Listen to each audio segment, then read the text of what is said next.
Hello guys, कैसे हो आप सभी। Once again welcome to my YouTube channel SK study point.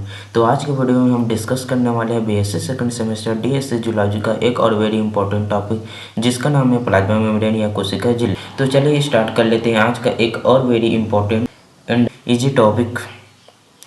तो प्लाज्मा मेम्ब्रेन का बहुत से नाम है। इसको कोशिका झिल्ली, सेल मेम्ब्रेन या जीव द्रव्य कला भी कहते हैं। तो याद कीजिए कि मैंने इस यूनिट के फर्स्ट लेक्चर में कोशिका के बारे में बताया हुआ था, जब मैंने आपको सेल का डायग्राम बता रहा था। यहाँ पर आप स्क्रीन पर भी देख सकते हैं। तो जब मैंने सेल का डायग्राम बता रहा था तो उस समय मैंने बताया था कि सेल का सबसे आउटर मोस्ट लेयर होता है। मतलब ये कहें कि सेल की एक पतली बाहरी परत होती है, उसे हम कहते हैं क्या, प्लाज्मा मेम्ब्रेन, है ना।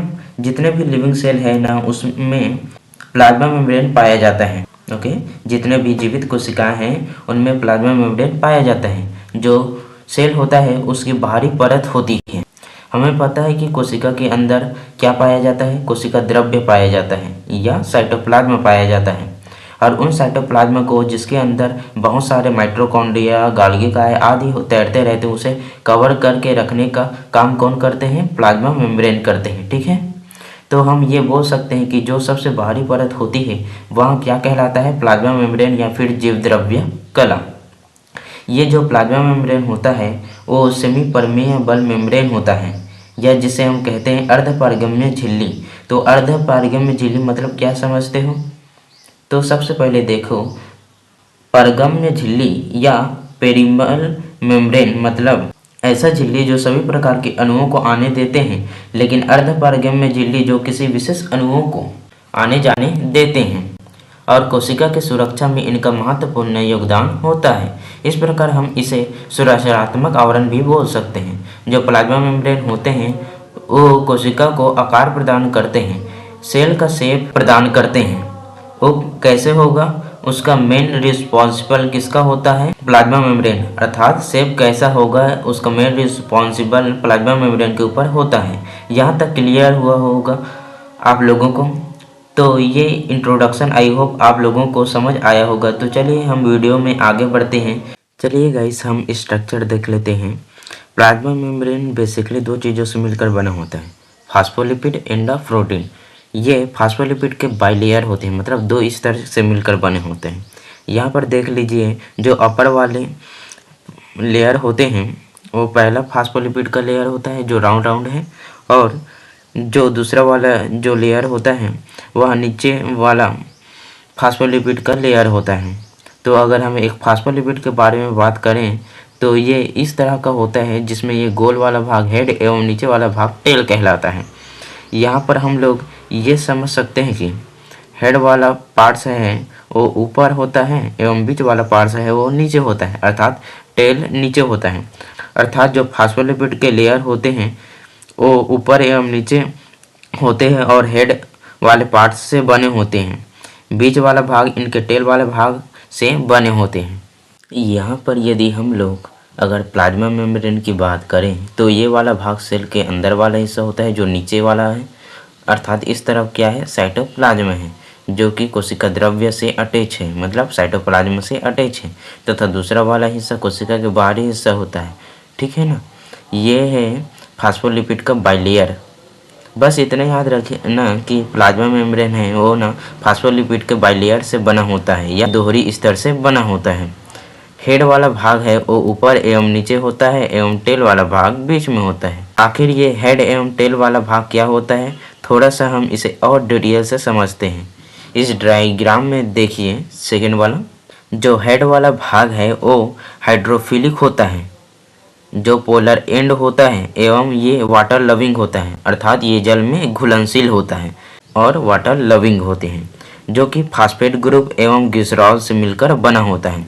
सेकेंड नंबर, यदि हम इनकी टेल वाली पोर्शन की बात करें तो ये फैटी एसिड होते हैं जो हाइड्रोफोबिक होते हैं, अर्थात नॉन पोलर होते हैं। हाइड्रोफोबिक मतलब जल में अघुलनशील। ठीक है, जो टेल वाला भाग है वो प्लाज्मा मेम्ब्रेन के कहाँ पर स्थित होता है, ठीक है, यहाँ पर बीच वाले भाग होते हैं ना, वहाँ पर स्थित होता है। तो इनमें दो प्रकार के फैटी एसिड पाए जाते हैं, मतलब टेल में, ठीक है ना, इनके टेल वाले भाग में दो प्रकार के फैटी एसिड पाए जाते हैं। पहला है सैचुरेटेड फैटी एसिड एवं दूसरा है अनसैचुरेटेड फैटी एसिड। तो क्लियर हुआ गाइस आप लोगों को फास्फोलिपिड का बाइलेयर। तो चलिए मैं प्रोटीन के बारे में बता देता हूं कि प्लाज्मा मेम्ब्रेन में प्रोटीन कहां पर स्थित होते हैं। अभी तक हमने फास्फोलिपिड के बारे में पढ़ा और मैंने आपको बताया था कि प्लाज्मा मेम्ब्रेन में प्रोटीन भी पाए जाते हैं।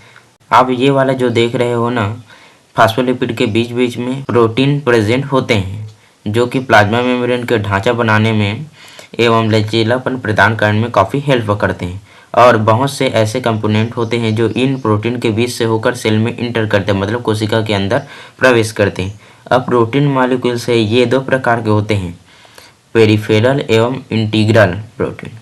देखिए कुछ प्रोटीन प्लाज्मा मेम्ब्रेन के बीच बीच में पाए जाते हैं एवं धसे हुए होते हैं, लेकिन कुछ प्रोटीन ऐसे होते हैं जो कि प्लाज्मा मेम्ब्रेन के फास्फोलिपिड के यहाँ पर बाहर में पाए जाते हैं।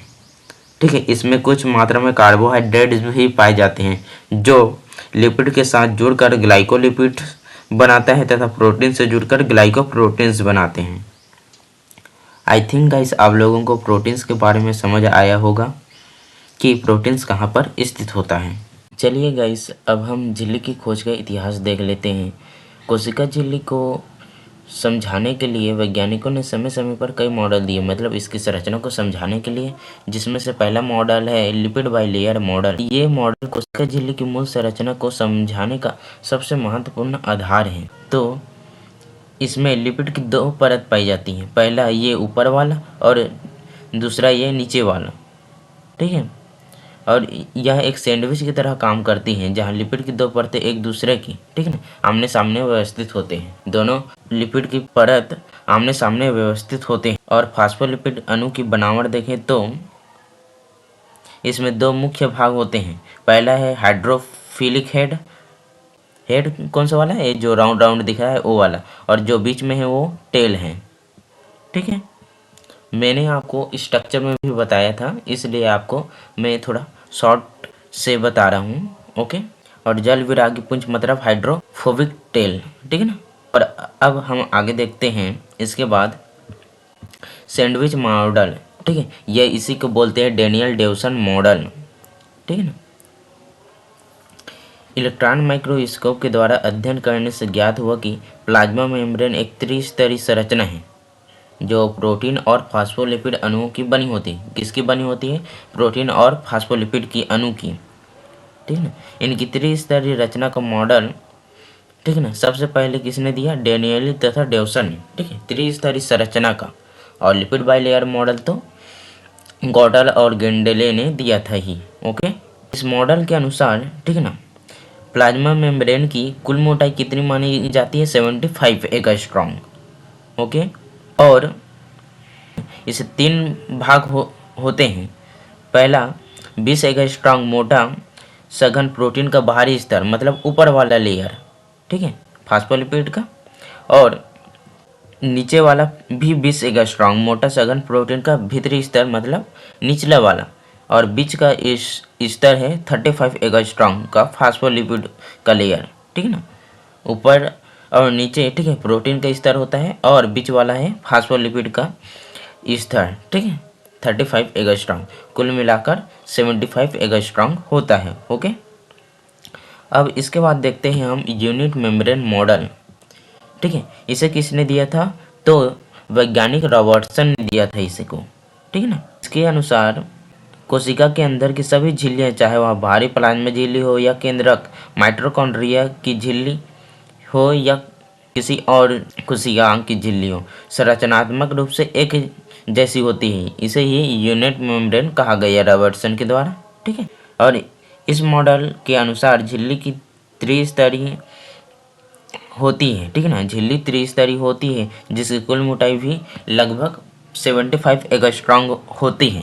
लेकिन इस मॉडल की बाहरी और भीतरी परत, ये दोनों परतें प्रोटीन की बनी होती हैं और प्रत्येक प्रोटीन परत की मोटाई लगभग 20 एंगस्ट्रॉम होती है।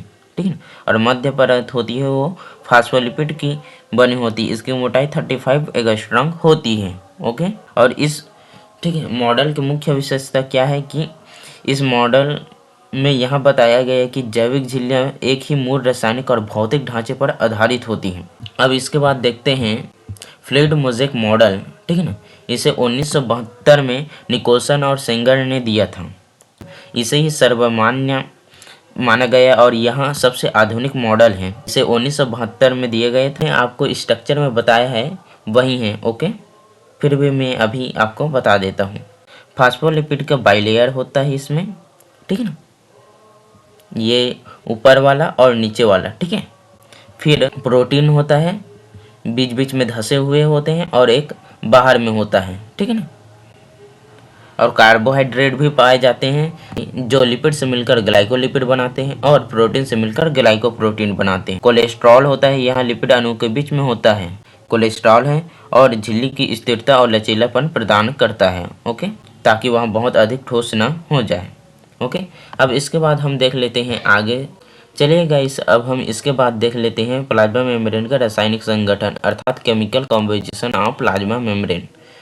तो प्लाज्मा झिल्ली की रासायनिक संरचना मुख्य रूप से फास्फोलिपिड की दोहरी परत से बनी होती है, मतलब फास्फोलिपिड की बाइलेयर से बनी होती हैं, जो इसकी मूल संरचना का निर्माण करती है। इसमें परिवहन और संकेत मतलब ट्रांसपोर्ट और सिग्नल के लिए विभिन्न प्रकार के प्रोटीन होते हैं, मतलब दो प्रकार के होते हैं, जनरली पेरिफेरल और इंटीग्रल, ओके। कोशिका पहचान के लिए कार्बोहाइड्रेट जैसे ग्लाइकोप्रोटीन ग्लाइकोलिपिड मौजूद होते हैं। इसके अलावा इसमें एक महत्वपूर्ण लिपिड कोलेस्ट्रॉल भी होता है, ठीक है, जो स्थिरता और तरलता प्रदान करता है। इन घटकों का सटीक अनुपात कोशिका के प्रकार के अनुसार भिन्न होता है, लेकिन समानता प्रोटीन और लिपिड की मात्रा अधिक होती है, जबकि कार्बोहाइड्रेट का प्रतिशत कम होता है, ठीक है ना, ओके। पहले देख लेते हैं हम प्रोटीन्स। तो प्रोटीन प्लाज्मा मेम्ब्रेन का मुख्य भाग बनाती है तथा इसकी मात्रा अलग अलग कोशिकाओं में भिन्न भिन्न हो सकता है, मतलब अलग अलग हो सकता है। लगभग इसमें 52% पाया जाता है, ठीक है। प्रोटीन्स का मुख्य कार्य है प्लाज्मा मेम्ब्रेन का ढांचा बनाना एवं इसे लचीलापन प्रदान करना, ठीक है। और इंटीग्रल प्रोटीन है वो अणुओं को आने जाने के लिए चैनल का काम करते हैं, ओके। फिर देख लेते हैं हम लिपिड्स। तो प्लाज्मा मेम्ब्रेन में लिपिड लगभग 40% पाया जाता है। ये मुख्यतः कोलेस्ट्रॉल, फास्फोलिपिड और ग्लाइकोलिपिड के रूप में पाए जाते हैं। कोलेस्ट्रॉल है यह लिपिड की परतों के बीच स्थित होता है, ठीक है ना, और झिल्ली की तरलता और स्थिरता को बनाए रखता है ताकि प्लाज्मा मेम्ब्रेन अधिक ठोस न हो जाए। फिर देखते हैं फास्फोलिपिड। तो फास्फोलिपिड ये बाइलेयर के रूप में व्यवस्थित होते हैं, मतलब दोहरे स्तर के रूप में व्यवस्थित होते हैं। इनके पास हाइड्रोफिलिक शेल, ठीक है ना, मतलब हेड, और हाइड्रोफोबिक टेल होती है जो अंदर की ओर रहती है, ओके। फिर देख लेते हैं हम कार्बोहाइड्रेट। तो कार्बोहाइड्रेट प्लाज्मा मेम्ब्रेन में कम मात्रा में पाए जाते हैं, लगभग 2 से 8%, ओके। और इनका मुख्य कार्य है कोशिका पहचान और सुरक्षा करना, ठीक है। चलो गाइस, अब हम फंक्शन ऑफ सेल मेम्ब्रेन मतलब प्लाज्मा मेम्ब्रेन के कार्य देख लेते हैं। पहला है चयनात्मक पारगम्यता, ठीक है ना, मतलब प्लाज्मा मेम्ब्रेन में चयनात्मक पारगम्यता पाया जाता है, मतलब कुछ विशिष्ट अणुओं को ही आने जाने देते हैं ये, ओके, कोशिका के अंदर, जैसे कि ग्लूकोज, अमीनो एसिड और O2 को, और हानिकारक पदार्थ जैसे अपशिष्ट पदार्थ बोले तो CO2, ठीक है, को बाहर निकालती हैं। ये अनावश्यक अणुओं को अंदर आने से रोकते भी हैं, ओके। और दूसरा है पदार्थों का परिवहन मतलब ट्रांसपोर्ट ऑफ मटेरियल्स। इसमें दो प्रकार के परिवहन पाए जाते हैं, निष्क्रिय परिवहन और सक्रिय परिवहन। निष्क्रिय परिवहन, ठीक है, नाम से ही स्पष्ट है कि इसमें ऊर्जा की खर्चा नहीं होता, मतलब ATP नहीं यूज होता है, जैसे कि विसरण और परासरण, ठीक है ना। और सक्रिय परिवहन, इसमें ATP का उपयोग होता है जब अणुओं को कम सांद्रता की ओर धकेलना होता है, तो ये कार्य करते हैं। फिर देख लेते हैं सुरक्षा और संरचनात्मक सहायता, ठीक है ना। तो कोशिका झिल्ली कोशिका के अंदर पाए जाने वाले कोशिकांगों जैसे माइटोकॉन्ड्रिया, गोल्गी काय, केंद्रक आदि को बाहरी झटकों मतलब आघातों से बचाती हैं और यहाँ कोशिका को एक निश्चित आकार प्रदान करती हैं, ठीक है। अब इसके बाद देख लेते हैं हम कोशिकीय पहचान और संचार। तो झिल्ली की बाहरी सतह पर ग्लाइकोलिपिड होते हैं, मैंने आपको बताया था, जो कार्बोहाइड्रेट लिपिड से जुड़कर बनाता है। यहाँ पहचान टैग की तरह काम करते हैं। यह शरीर की अपनी कोशिकाओं और बाहरी जीवाणुओं के बीच अंतर करने में मदद करते हैं। यह हार्मोन्स और अन्य रासायनिक संकेतों को ग्रहण करने के लिए, ठीक है, रिसेप्टर प्रदान करते हैं। सो गाइस, इसके अलावा पिनोसाइटोसिस, फैगोसाइटोसिस वगैरह भी काफ़ी सारे प्रोसेस हैं जो कि ऑलरेडी नोट्स में लिखा हुआ है, तो वहाँ से आप देख लेना। नोट्स का PDF का लिंक आपको डिस्क्रिप्शन बॉक्स में मिल जाएगा, तो वहाँ से आप डाउनलोड कर सकते हैं। आई होप आज का वीडियो आप लोगों के लिए हेल्पफुल रहा होगा। एंड इस यूनिट के और भी टॉपिक लाएंगे तो चैनल पर बने रहिएगा एंड सब्सक्राइब जरूर कीजिएगा। Thank you so much guys for watching.